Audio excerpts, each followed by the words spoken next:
Hey PCWorld fans, I am here with Tim from Hardware Unboxed. Tim, I would consider you one of the leaders in the monitor space. I know nothing about monitors, so I usually just watch your videos to rely on your information. Yeah. And one of the big testing projects you do is the OLED burn-in test. Yeah. And you've committed time and resources to doing this over a very long amount of time, and I appreciate it.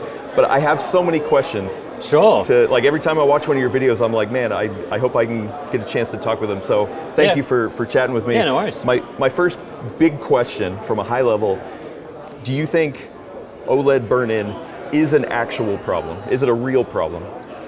Well, the way I've sort of looked at it is, for gaming, the main use case for a gaming monitor, right? Probably not. But a lot of people use monitors for productivity tasks, like your desktop apps and that sort of thing. And I think, especially because OLEDs have been like premium expensive monitors throughout the past, since they've launched really, I think people want to use them for at least like 5 to 7 years. And I think if people are using them for moderate productivity to sort of full time, that you would see burn-in over that course of time. So they've given you this 3-year burn-in warranty, but if you're using it for 5 to 7 years, you're probably going to run into that problem.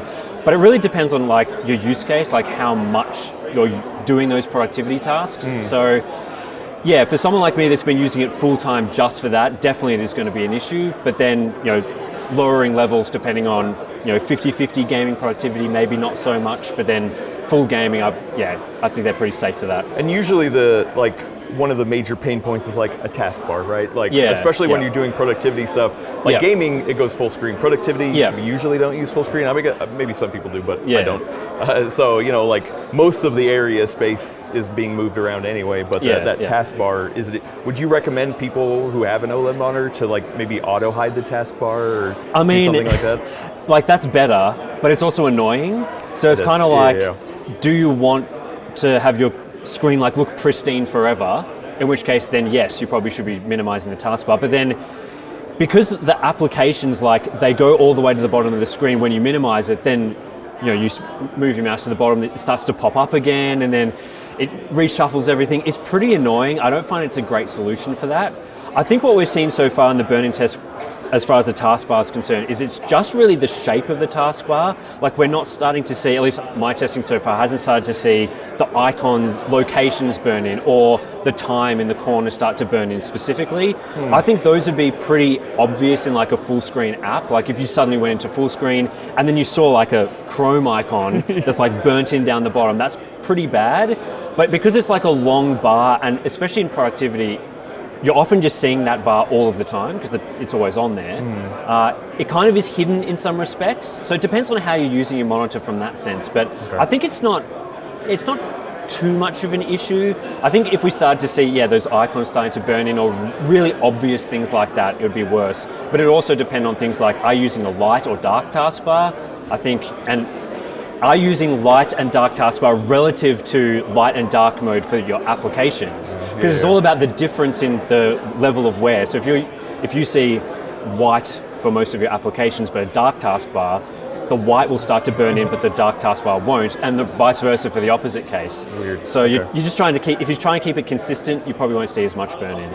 So all the monitor manufacturers usually try to be like, hey, we've got OLED burn-in care. All these features to be like, we're slightly shifting the pixels, or we have a detection of if you're in front of it or not. Like, do those things actually help? Like, or maybe another way to put it is like, what helps more than others? Like, what do you think is just marketing BS and what is like actually helpful?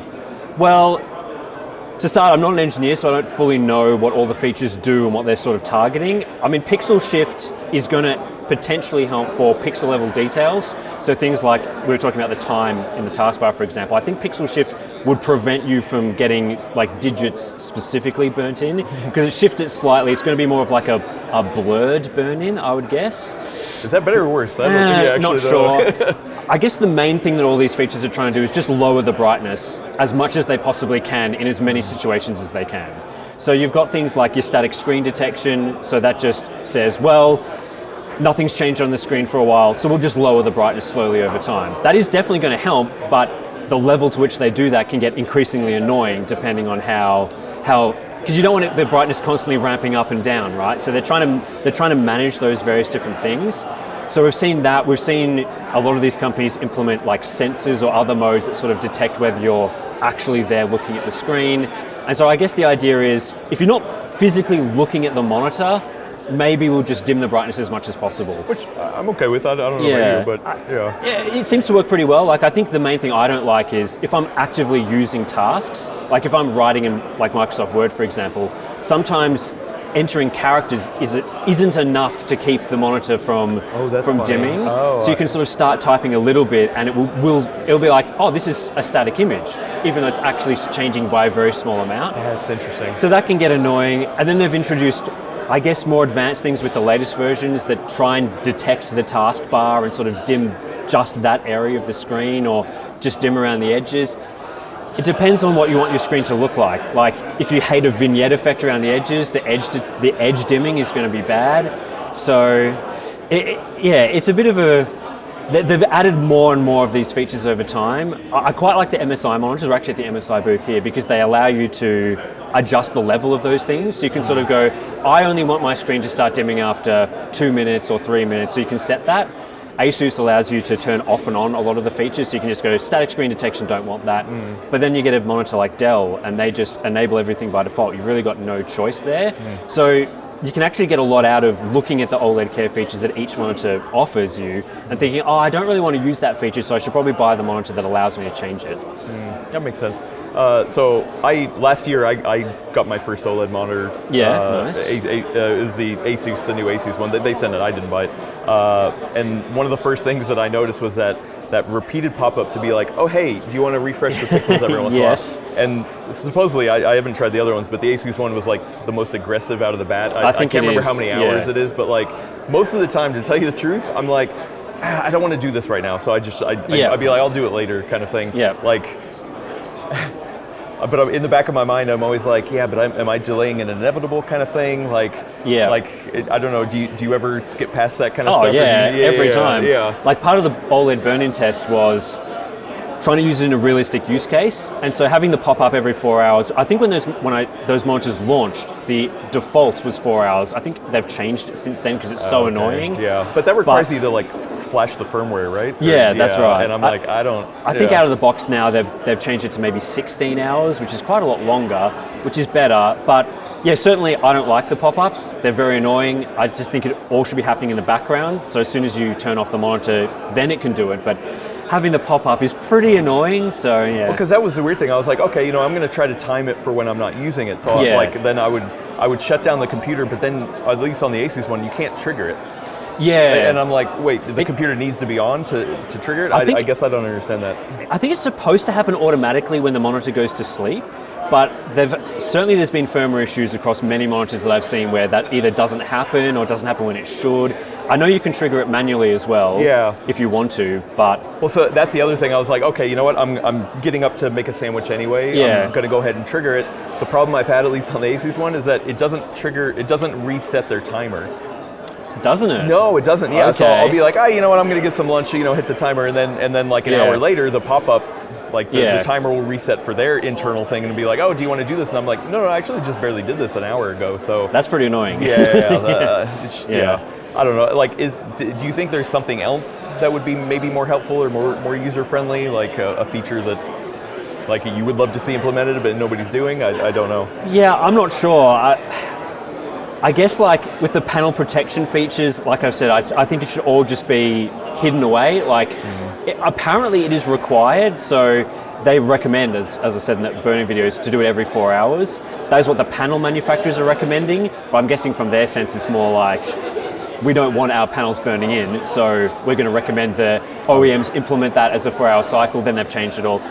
I wouldn't be necessarily, like, I know you've just said you've been going out to lunch and putting on the burn-in feature. I'm not sure whether you actually need to do that, because over the course of thousands of hours, you're going to be running that cycle automatically, hopefully hundreds of times.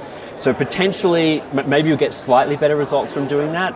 But yeah, for other features, like, I'm really not sure. Like, it's all just about trying to make sure that the pixels are burning in evenly and the brightness is as low as possible so that you get the longest longevity out of your panel.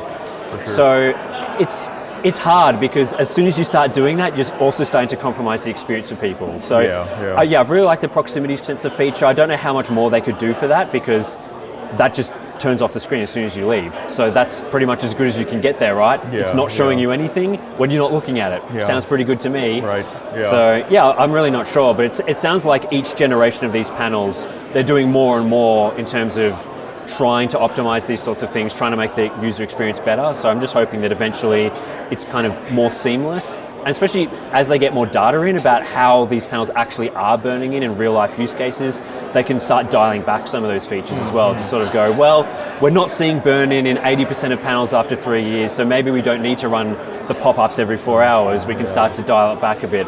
I know MSI and a few of the brands actually do look at those videos and I think MSI's implemented a very similar test in their labs and stuff.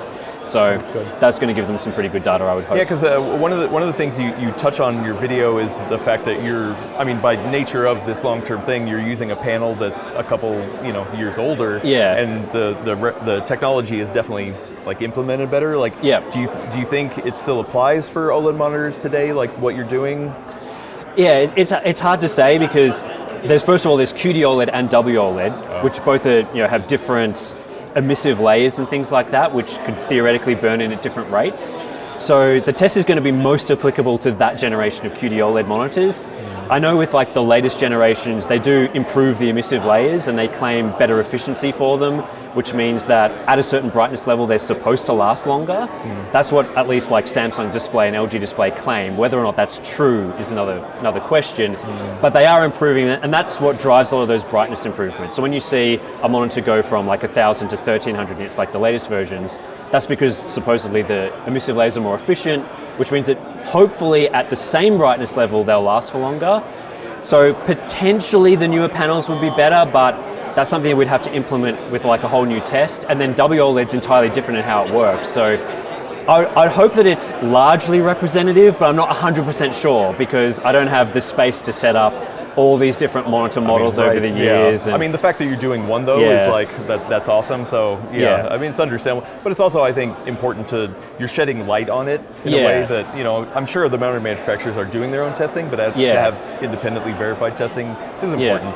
I got a couple more questions. Number one, do you think that the 3-year, most of the monitor manufacturers have like a 3-year warranty for OLED burn-in. Do you think that's enough? Or do you think if they truly believed in it, they should be like, hey, you know what, we guarantee this up to 5-10 years? I think like with most companies, they've sort of set it at the level that they can get away with. So I think most monitors won't burn in within 3 years. So they've sort of set it, let's do it 3 years so we don't have to replace everyone's monitors, right? Yeah. I would like to see it 5 years. I think it's really just a peace of mind, apart from the fact that people could actually get their monitors replaced, it is a peace of mind thing.